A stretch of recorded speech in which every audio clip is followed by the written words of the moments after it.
Have you ever wondered what happens when the romance scripted for the silver screen spills over into real life with explosive consequences?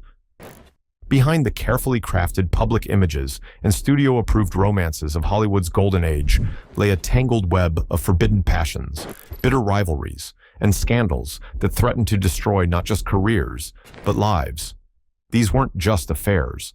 They were emotional battlegrounds where love and ambition collided with devastating results.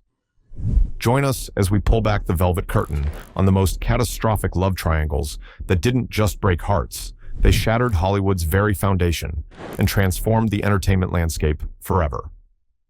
Bette Davis, William Wyler, and Miriam Hopkins. The explosive relationship between Bette Davis and director William Wyler began on the set of Jezebel in 1938, a film that would earn Davis her second Academy Award. Their creative partnership quickly evolved into a passionate affair, despite Wyler being married at the time. The real drama, however, unfolded when actress Miriam Hopkins entered the picture. Hopkins and Davis had a complicated history before Wyler became involved.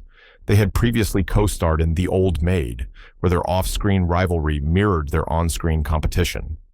Hopkins, known for her jealous temperament, had always resented Davis's rising star power, believing the studios favored Davis unfairly. When Hopkins discovered the affair between Davis and Wyler, Hollywood insiders whispered that she orchestrated a calculated campaign to sabotage their relationship. At industry parties, Hopkins would loudly recount Davis's unflattering behind-the-scenes behavior, embellishing stories about Davis's demanding nature and alleged mistreatment of crew members. Davis, never one to back down from confrontation, retaliated in the press. In an unguarded moment during an interview with Photoplay magazine, she remarked, "Working with Miriam is like being slowly poisoned with small doses of arsenic. By the time you notice, it's already too late." The feud reached its boiling point when all three were invited to a prominent producer's dinner party in 1940. Eyewitnesses reported that Hopkins deliberately spilled red wine on Davis's white gown, leading to a heated exchange that nearly became physical before guests intervened. Wyler, caught between the two formidable women, reportedly left the party early, unwilling to choose sides publicly.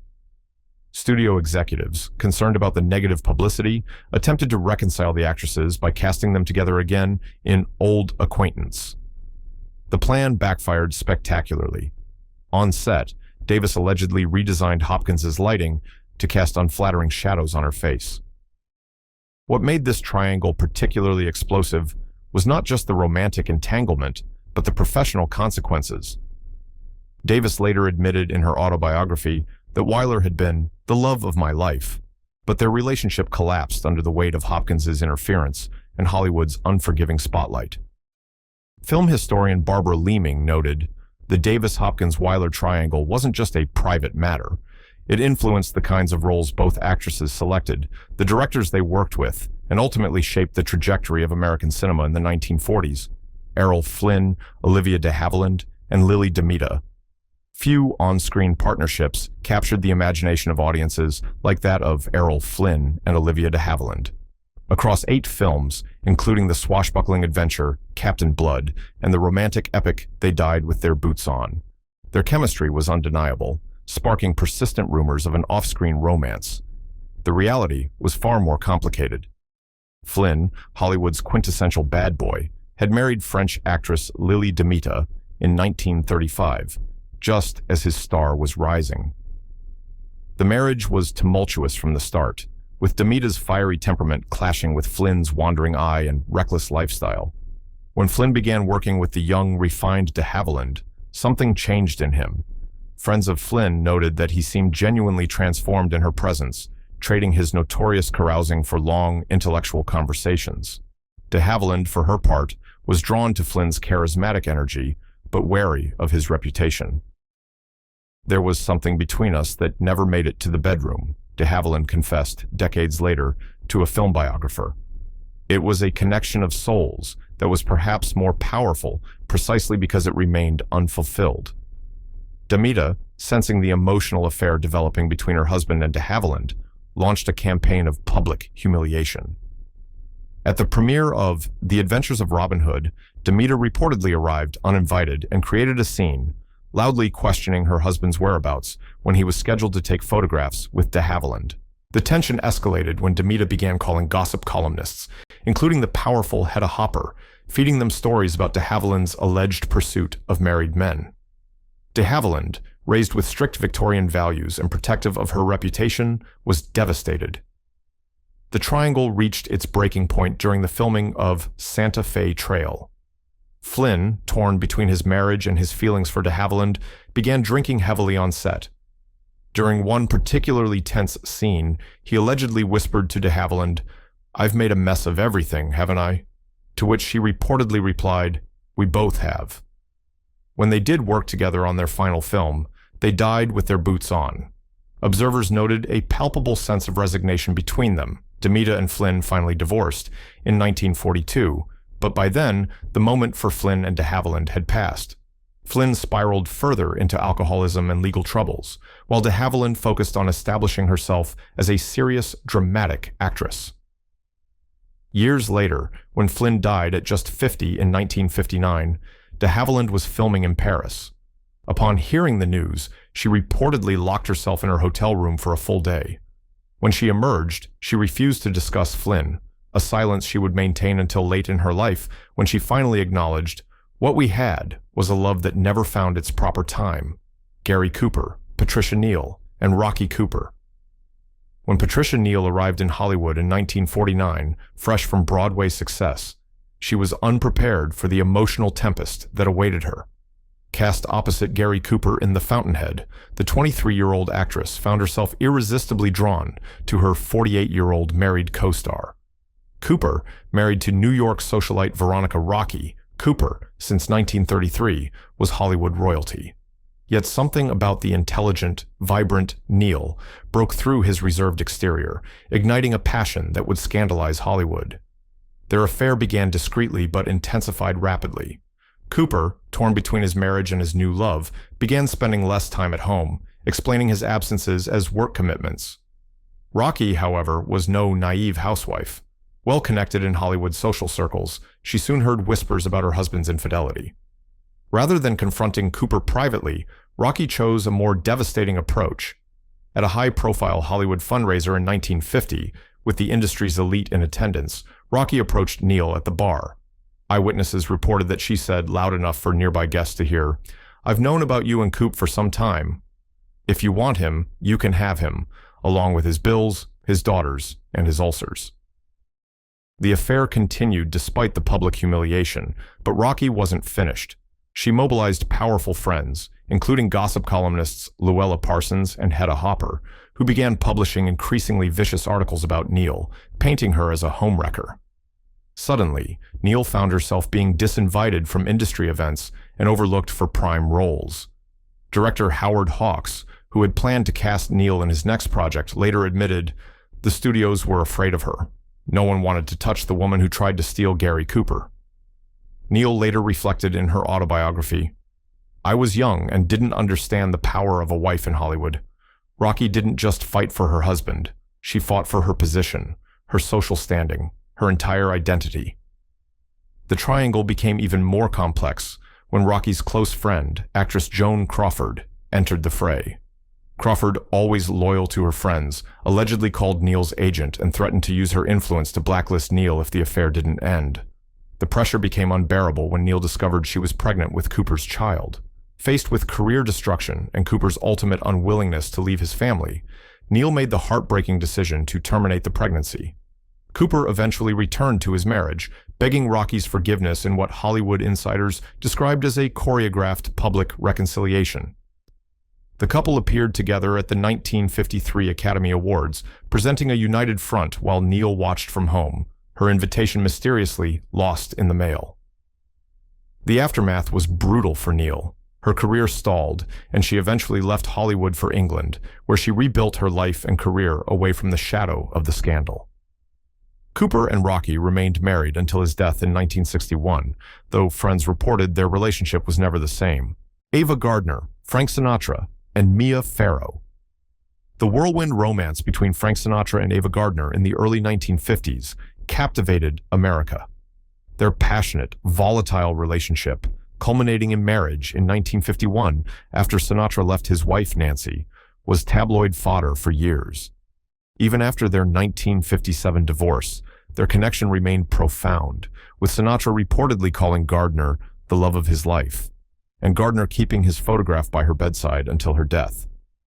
So, when 49-year-old Sinatra began dating 19-year-old Mia Farrow in 1964, Hollywood was stunned, none more so than Gardner, who initially dismissed the relationship as Frank's midlife crisis.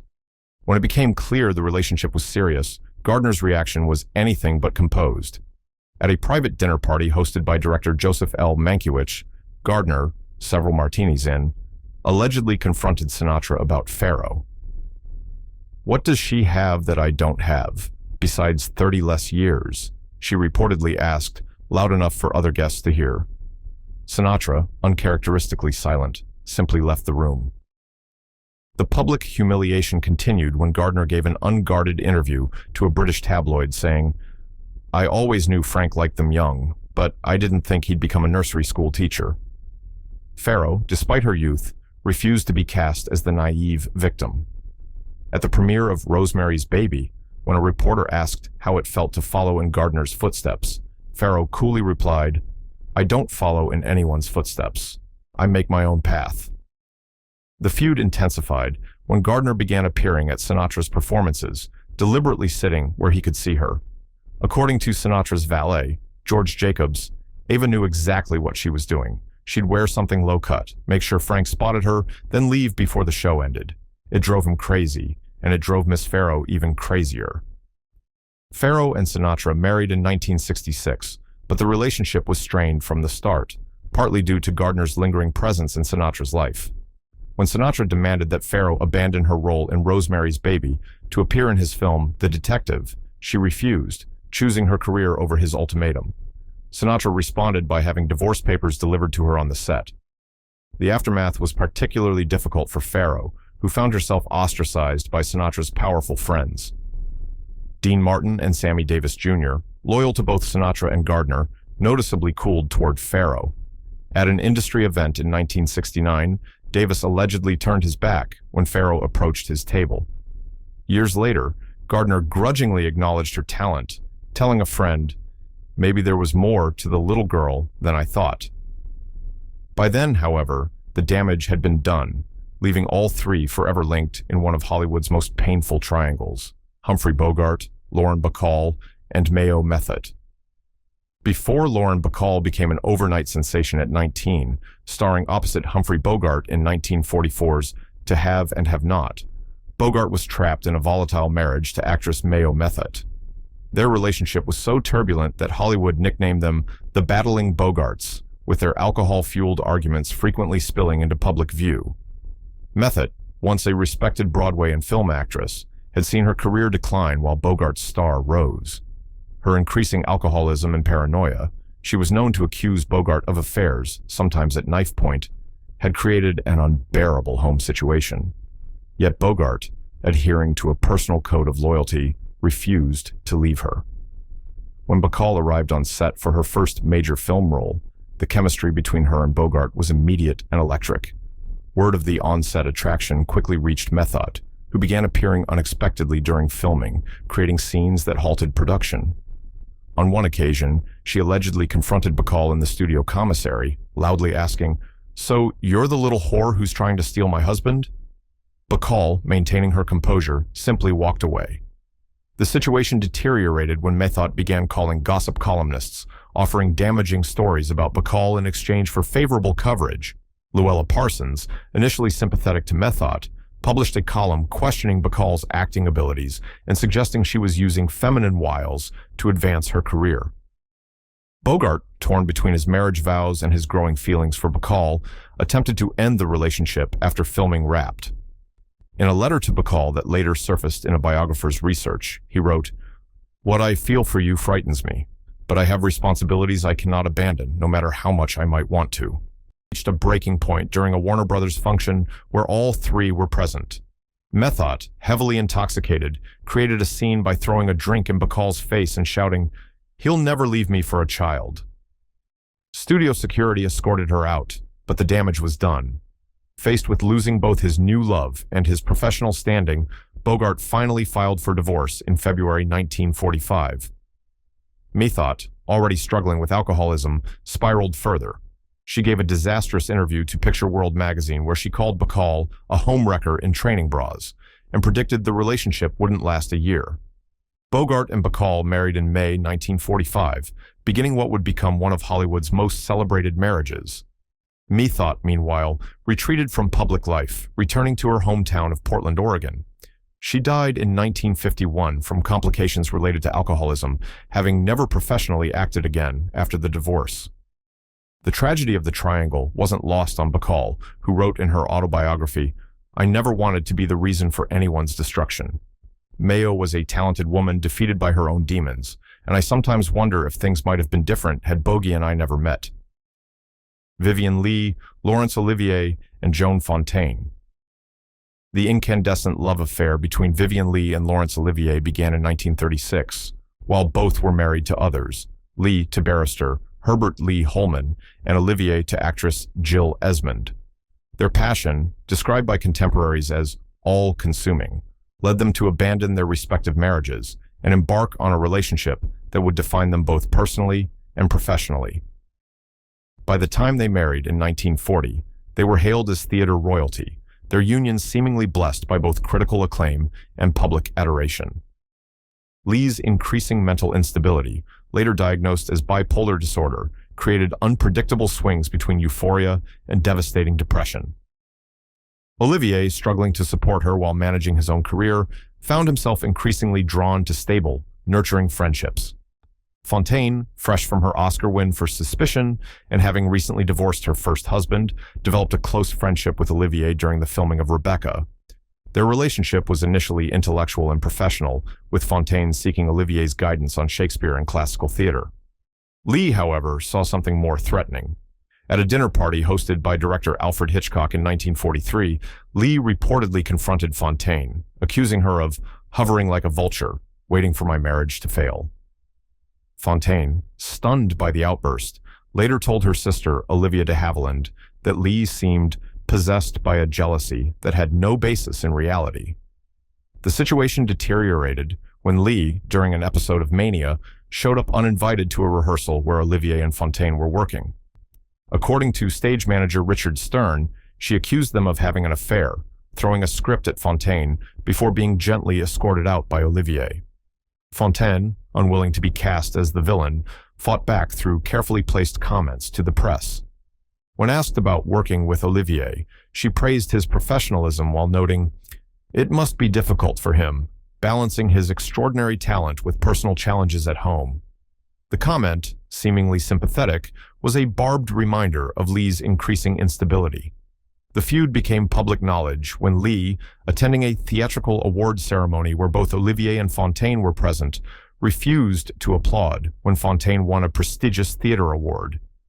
Photographers captured the moment, and the image of Leigh sitting stone-faced while the room celebrated Fontaine became a powerful symbol of their animosity. Fontaine respected his request, but the damage was done. Leigh, convinced that Fontaine had attempted to steal her husband, never forgave her. Even years later, when both women were cast in separate productions at the same theater festival, organizers had to create elaborate schedules to ensure they never crossed paths. The triangle had lasting consequences for all involved. Leigh's mental health continued to deteriorate, leading to the eventual collapse of her marriage to Olivier in 1960. Olivier, burdened by guilt over both his inability to help Leigh and his treatment of Fontaine, retreated into his work, Lana Turner, Johnny Stompanato, and Cheryl Crane. When Lana Turner met Johnny Stompanato in 1957, she was already Hollywood royalty, the original sweater girl whose tragic characters on screen often mirrored her tumultuous personal life. At 37, Turner had weathered 4 failed marriages and established herself as one of MGM's most bankable stars. Stompanato, a handsome ex-Marine with slicked-back hair and an enigmatic smile, seemed like just another admirer when he sent orchids to her dressing room. What Turner didn't know was that Stompanato was also an enforcer for notorious gangster Mickey Cohen, with a history of violence against women carefully concealed beneath his charming exterior. By the time this information reached her, she was already entangled in a relationship that would lead to one of Hollywood's most shocking scandals. Lana was drawn to danger, recalled actress Ava Gardner, who had warned her friend about Stompanato. She mistook possessiveness for passion, and by the time she realized her mistake, he had already isolated her from everyone who might have helped. The third point in this tragic triangle was Turner's 14-year-old daughter, Cheryl Crane. Raised primarily by her grandmother while Turner made movies, Cheryl had recently come to live with her mother, hoping to finally build the relationship she had craved. Instead, she found herself witness to an increasingly frightening domestic situation. The situation reached a breaking point during the 1958 Academy Awards season. Turner, nominated for Best Actress for Peyton Place, had been explicitly forbidden by studio executives to bring Stompanato to the ceremony due to his known mob connections. Enraged by what he perceived as a public humiliation, Stompanato threatened Turner's life before she left for the event. "He held a razor to my face," Turner confided to her makeup artist. "He said if I didn't bring him as my date, I wouldn't have a face left to show the cameras." Turner attended alone, but friends noted she appeared distracted and frightened throughout the evening, repeatedly checking the time. When Turner returned home after losing the Oscar to Joanne Woodward, witnesses reported hearing a violent argument erupting from her Beverly Hills mansion. Cheryl, listening from her bedroom, became increasingly terrified as Stompanato's threats escalated. What happened next would become one of Hollywood's most notorious incidents. Hearing Stompanato threaten to disfigure her mother, Cheryl grabbed a kitchen knife and rushed to the bedroom. In the confrontation that followed, Stompanato was stabbed once in the abdomen and died on Turner's bedroom floor. The aftermath was a media circus unlike anything Hollywood had seen.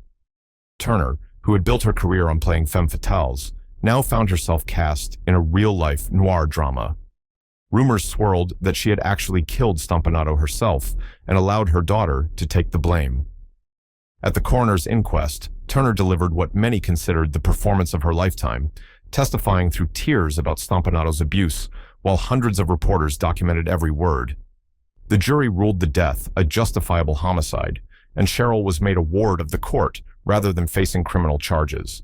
Rita Hayworth, Orson Welles, and Prince Ali Khan. When Rita Hayworth married boy genius Orson Welles in 1943, it seemed like the perfect union of Hollywood's most beautiful woman and its most brilliant director. Hayworth, the Brooklyn-born dancer who had transformed herself into the ultimate screen goddess, had finally found an intellectual equal in Welles, whose Citizen Kane had revolutionized filmmaking. Their daughter Rebecca was born in December 1944, completing what appeared to be a perfect family. Behind closed doors, however, the marriage was unraveling. Welles, notorious for his wandering attention both professionally and personally, increasingly left Hayworth alone while he pursued new film projects and, as rumors suggested, new romantic interests. Orson needed to conquer, not to connect, Hayworth confided to costume designer Jean Louis. Once he felt he had won me, he began looking for the next challenge. Welles's intellectual intensity, initially attractive to Hayworth, who had been denied formal education, became a source of insecurity as he made little effort to hide his boredom with what he called Hollywood conversations. The couple separated and reconciled several times before finally divorcing in 1947. Hayworth, emotionally devastated and professionally adrift, embarked on a European vacation to escape the painful dissolution of her marriage and the relentless publicity it generated. It was in Cannes that she met Prince Ali Khan, son of the spiritual leader of millions of Ismaili Muslims and one of the world's wealthiest men. Sophisticated, charming, and obsessively devoted to Hayworth, the prince seemed to offer everything Welles had withheld: undivided attention, public adoration, and emotional stability. Their courtship was a global sensation. Khan showered Hayworth with extravagant gifts, including a heart-shaped diamond engagement ring and a palatial estate on the French Riviera. When they married in 1949, the ceremony made international headlines, transforming Hayworth from movie star to real-life princess. Welles, struggling with his own career setbacks and watching his ex-wife's fairy tale romance unfold in the press, responded with barely concealed bitterness. During a radio interview ostensibly promoting his latest project, he remarked, "It seems fitting that the woman who played Salome should now be in the arms of a prince from the desert." One hopes the ending will be happier for her than it was for Salome. The thinly veiled reference to the biblical dancer who lost her head did not go unnoticed by the press. The comment infuriated Khan, who had been working to establish his legitimacy in Western diplomatic circles. Through intermediaries, he demanded a public apology, which Wells refused to provide. Instead, Wells doubled down, telling columnist Hedda Hopper, "I wish Rita every happiness with her new husband. I just question whether a woman who had trouble adjusting to life in Hollywood will find herself more at home in the Islamic world." The subtle cultural slur provoked Khan to action. At a high-profile charity gala in Paris, where all three were present, Khan deliberately snubbed Wells, turning his back when the director approached. Witnesses reported that Hayworth, caught between her husband and ex-husband, appeared mortified by the public display of animosity. The triangle took an unexpected turn when Khan's jet-setting lifestyle and reluctance to give up his playboy ways began troubling Hayworth. Just 2 years into their marriage, she filed for divorce, citing extreme mental cruelty, and returned to Hollywood with their daughter Yasmin. Wells, rather than offering support to his ex-wife during this difficult transition, publicly commented, "Rita always leaves when things get complicated. It's easier than staying to fix what's broken." The remark struck many as hypocritical, coming from a man whose own attention span was notoriously short. Khan, meanwhile, launched an aggressive custody battle for Yasmin, suggesting that Hayworth was an unfit mother due to her Hollywood lifestyle. The implication was particularly cruel, given Hayworth's well-known devotion to her children. When reporters asked about Khan's claims, Hayworth tearfully responded, "He wants to take my child to a country where women are still veiled and have no rights. I would rather die than let that happen." The custody battle became a proxy war for larger cultural tensions, with Hayworth positioned as the American woman fighting Eastern traditions. Khan's attorneys hinted that Wells was influencing Hayworth's resistance, suggesting the director was manipulating his ex-wife out of spite. The three-way feud reached its peak when Khan offered Hayworth a $1 million settlement in exchange for raising Yasmin in his faith and spending summers in Europe. Before Hayworth could respond, Wells gave an unauthorized interview, claiming that he was advising Hayworth to refuse any compromise. Khan, furious at the interference, withdrew the offer entirely. Eventually, Hayworth retained custody of Yasmin, but the emotional cost was enormous. Her famous vibrancy dimmed, and she began showing early signs of the Alzheimer's disease that would eventually claim her life. Her career, once meteoric, never fully recovered from the scandal. Film historian Janine Basinger noted, "The Hayworth-Wells-Khan triangle revealed how vulnerable even the most powerful women in Hollywood really were." Rita's transformation from the confident Gilda, who could stop a room with a hair toss, to a woman fighting desperately to keep her child marked a turning point in how the public viewed female stars, not as untouchable goddesses, but as women navigating impossible choices. In a final ironic twist, after Hayworth's death in 1987, it was revealed that Wells had never stopped carrying a photograph of her in his wallet, even through his subsequent marriages. When asked about it in his final interview, he simply said, "There was only one Rita, Spencer Tracy, Katharine Hepburn, and Louise Tracy." Few Hollywood relationships have been more mythologized than the 26-year love affair between Spencer Tracy and Katharine Hepburn. Their on-screen chemistry across 9 films captivated audiences, while their off-screen romance remained officially unacknowledged during Tracy's lifetime due to one immovable fact: Tracy was married to Louise Treadwell Tracy and never divorced her. Louise and Spencer had married in 1923, long before his Hollywood success.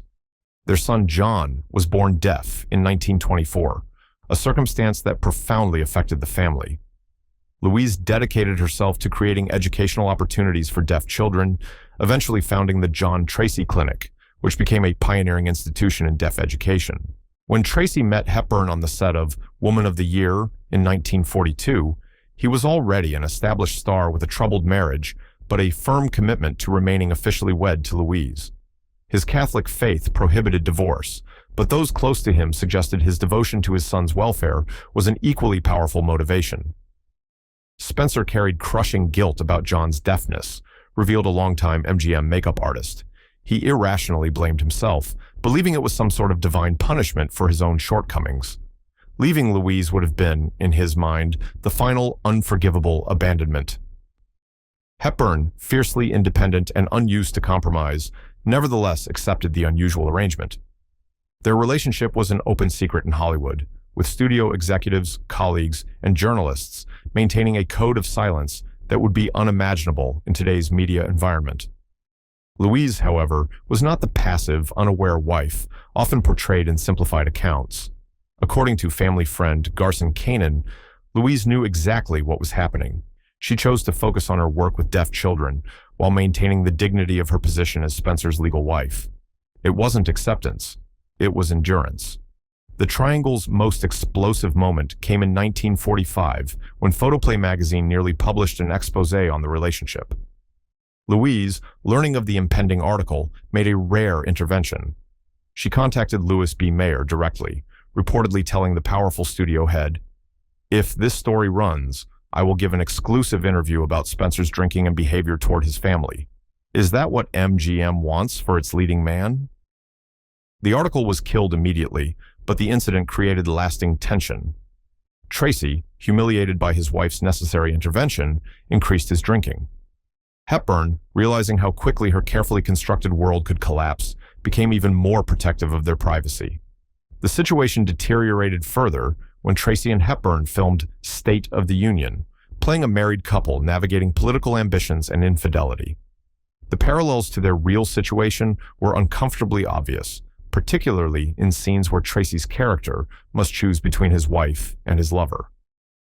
During filming, Louise made an unprecedented visit to the set, ostensibly to discuss funding for her clinic with MGM executives. Her actual purpose, according to assistant director Joseph Hoffman, was to remind both stars that she remained a factor in their lives. The incident created ripples throughout Hollywood. Director George Cukor, a close friend of Hepburn's, allegedly canceled social engagements with Louise, choosing sides in a way that further isolated her. Louise responded by ensuring her charitable work received prominent coverage in the same publications that celebrated Tracy and Hepburn films, a subtle reminder of her legitimate position in Tracy's life. As years passed, the triangle settled into an uneasy equilibrium. Tracy lived openly with Hepburn while maintaining financial support for Louise and making occasional public appearances with her when required for his image. Louise built her identity around her advocacy work rather than her marriage, though she never relinquished the Tracy name or its associated status.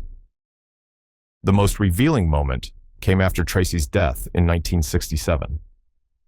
Hepburn, who had been with him during his final days, did not attend his funeral out of respect for Louise. When reporters asked Louise about Hepburn at the service, she simply said, "I thought she was a fine actress. Spencer always spoke highly of the people he worked with: Clark Gable, Carole Lombard, and Rhea Langham." When Clark Gable met Carole Lombard on the set of No Man of Her Own in 1932, their interaction was notably unremarkable. Gable was married to his second wife, socialite Maria Rhea Langham, a sophisticated woman 17 years his senior who had helped transform him from a rough-edged former lumberjack and theater mechanic into MGM's rising star. Lombard, then married to actor William Powell, found Gable attractive but aloof. 4 years later, when they reconnected at a Hollywood party, everything had changed. Lombard was now divorced, and Gable's marriage to Langham had deteriorated into a largely formal arrangement. The attraction was immediate and overwhelming. When Clark and Carole looked at each other across that room, something elemental happened, remembered director Mervyn LeRoy, who witnessed their reunion. It was like watching a lightning strike. What followed was among the most famous romances in Hollywood history, but the road to their eventual marriage was complicated by Langham's refusal to grant Gable a divorce. Her hesitation wasn't simply emotional, it was financial. Under their marriage contract, waiting until 1938 would significantly increase her settlement. Langham, unlike the public image of the discarded wife, was a formidable strategist. Born to wealth and independently connected to Hollywood power brokers, she had initially married Gable, partly because she recognized his potential when he was still playing bit parts. She had invested in his career, paid for his dental work, and taught him the social graces needed to navigate Hollywood's elite circles. As Gable's relationship with Lombard became serious, Langham employed subtle tactics to remind the industry of her legitimate position.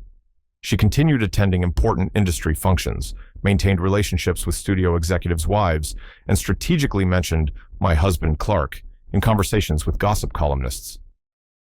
Lombard, known for her uninhibited personality and colorful language, found herself in the unusual position of having to restrain her natural exuberance. Studio publicists warned her that appearing too eager while Gable remained married would damage her good girl image with female fans. The situation reached a flashpoint at the 1937 Academy Awards, where Gable was nominated for Mutiny on the Bounty. Protocol dictated he attend with his legal wife, but he insisted on bringing Lombard. MGM head Louis B. Mayer intervened personally, summoning Gable to his office. Mayer told him in no uncertain terms that he would attend with RIA or face suspension, recalled MGM publicity director Howard Strickling. When Clark argued, Mayer reminded him that his contract included a morality clause. It was the only time I ever saw Gable back down. Lombard, excluded from the ceremony, threw a rival party the same night, inviting photographers to document her celebration, surrounded by friends. When Gable lost the Oscar to Victor McLaglen, Lombard reportedly sent him a one-word telegram, karma. Langham, aware of her temporary victory, pressed her advantage. At a dinner party hosted by director W.S. Van Dyke, she allegedly approached Lombard and said, "Enjoy playing house with my husband while you can. I'm the only Mrs. Gable recognized by law, church, and studio contract." Lombard, uncharacteristically restrained, simply excused herself from the table. The feud escalated when Langham began suggesting to friends that Lombard's reputation as a comedian reflected her lack of dramatic talent and intellectual depth. When these comments reached Lombard, she retaliated by sending Langham a dictionary bookmark placed at the word obsolete, a cutting reference to the age difference between Langham and Gable. As the divorce negotiations dragged on, Langham employed another tactic. She developed a friendly relationship with gossip columnist Hedda Hopper, Luella Parsons' rival. Through this connection, she ensured that any coverage of Gable and Lombard included references to his ongoing marriage and her patient understanding during this difficult time. Lombard, frustrated by the portrayal, confronted Hopper at a press event, reportedly telling her, "Write what you want about me, but stop making that woman sound like a saint. She's holding a man hostage for money, not love." Hopper, delighted by the outburst, quoted it directly in her next column.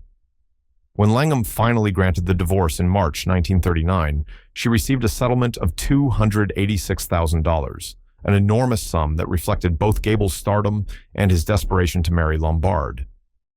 MGM executives, concerned about the financial precedent, briefly considered not renewing Gable's contract before recognizing his irreplaceable value to the studio. Gable and Lombard married 3 weeks after his divorce was finalized, beginning what colleagues described as the happiest period of Gable's life. Their marriage, however, was tragically brief. In January 1942, Lombard died in a plane crash while returning from a war bond tour, leaving Gable devastated. In a final twist to the triangle, when Gable was overcome with grief, it was Langham who wrote him a condolence letter that friends described as remarkably generous. She reminded him of Lombard's vibrant spirit and suggested that she would want you to continue living with the same enthusiasm she brought to every day. Gable, moved by the unexpected kindness from a woman he had once hurt deeply, kept the letter in his personal effects until his death in 1960. So, as the curtains fall on these tangled romances, one truth remains. Behind every glossy studio portrait lay real hearts beating to their own unruly rhythm, sometimes in perfect sync, more often in agonizing discord. These triangles left scars and legends in equal measure, reshaping careers, testing loyalties, and reminding us that fame offers no protection from the messiness of love. Thanks for stepping back in time with me. If you'd like more untold tales from cinema's shadowy corners, don't forget to hit that subscribe button and ring the bell so you never miss our next dive into Hollywood history. Until then, keep the reels turning and the stories alive.